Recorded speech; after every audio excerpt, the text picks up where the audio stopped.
J'étais hyper stressée le dernier jour des cours. Je me suis dit, oula, là c'est sérieux, faut tout reclasser pour ranger. Et là, plus je révise, plus le stress descend. Les symptômes, je dors pas.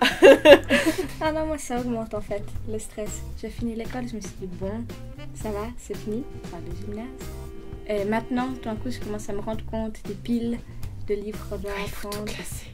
C'est horrible. Tout classer, faut retrier. Alors je me sens plutôt détendu, j'ai pas trop de pression. J'ai commencé mes révisions il y a peu de temps. Et je pense que tout va bien se passer. Pour ma part, c'est un peu la même chose. Les révisions viennent de commencer, mais comme ma séance d'hiver s'est bien passée, j'ai pas trop de pression pour celle-là, donc on va y aller calmement.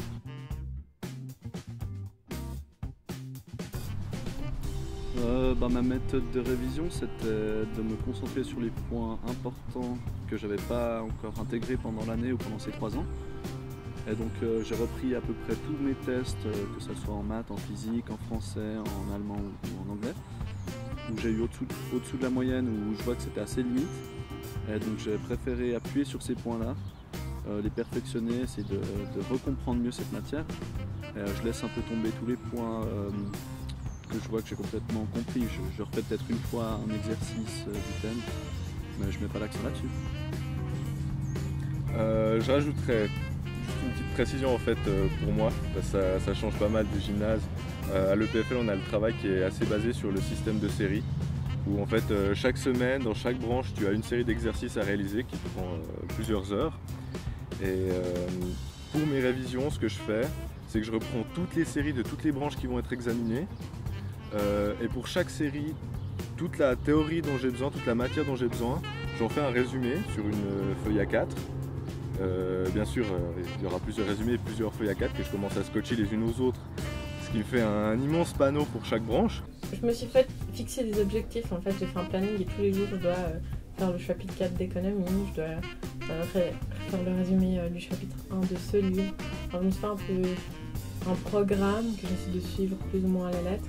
Et sinon, j'essaie de rattraper les heures de sommeil aussi. J'ai fait un programme, mais c'était plus genre français, maths, allemand, pas tu vois, un truc plus général. J'essaie vaguement de suivre. Et puis, revoir si les trucs où on est nul, pas prendre, on a une bonne moyenne, relire avant, mais moi, on est nul, faut bosser. Ouais. Moi, c'est assez irrationnel. Je travaille où je suis forte et où je suis nulle, j'ai abandonné.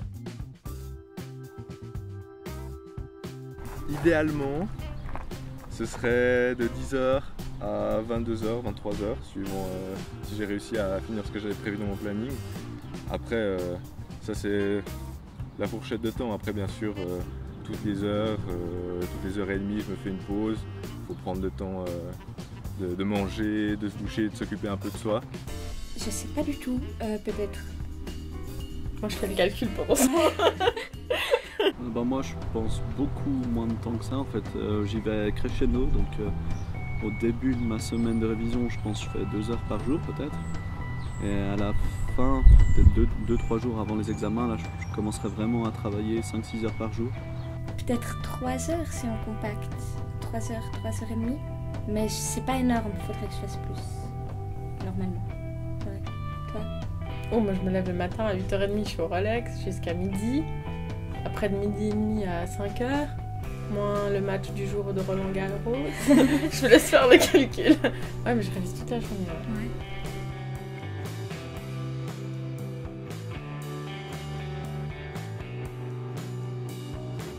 Clairement les maths. Je suis pas du tout scientifique. Donc j'étais nulle en chimie, j'étais nulle en physique, on me parlait de chiffres, je comprends rien. Enfin, c'est paradoxal parce que j'ai l'économie, il y a aussi des équations, mais calculer dans le vide, ça me parle pas du tout. Du coup, j'ai très peur de l'examen de maths. Ouais. Non, moi aussi. L'oral de maths, parce que ma sœur a fait genre 2,5 et ça m'a pas donné très envie d'arriver à l'examen oral de maths. Ouais. Voilà. C'est assez difficile à dire parce que les maths, il y a beaucoup à préparer. Et en même temps, c'est une branche où j'ai plus de facilité. Dans les langues, il y aurait moins à préparer, mais je suis plus mauvais là-dedans. Donc, on va dire tout se vaut à peu près au niveau des examens. Pour moi, en fait, ma réponse, elle va changer d'année en année parce que on n'a pas du tout les mêmes branches tout au long de l'année. En fait, ça change chaque semestre quasiment. Mais pour le coup, la branche qui me semblera la plus difficile à cette session, ce sera les maths.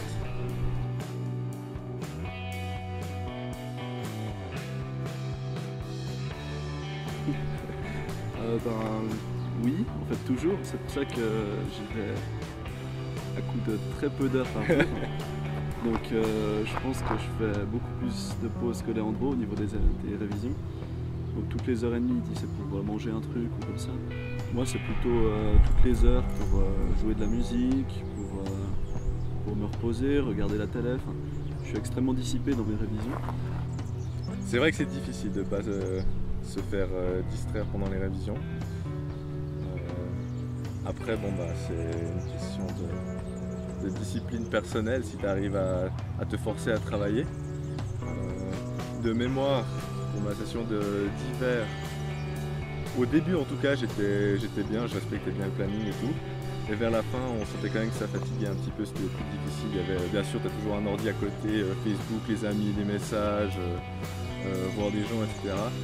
Mais on se fait un peu distraire, mais j'essaie vraiment le moins possible.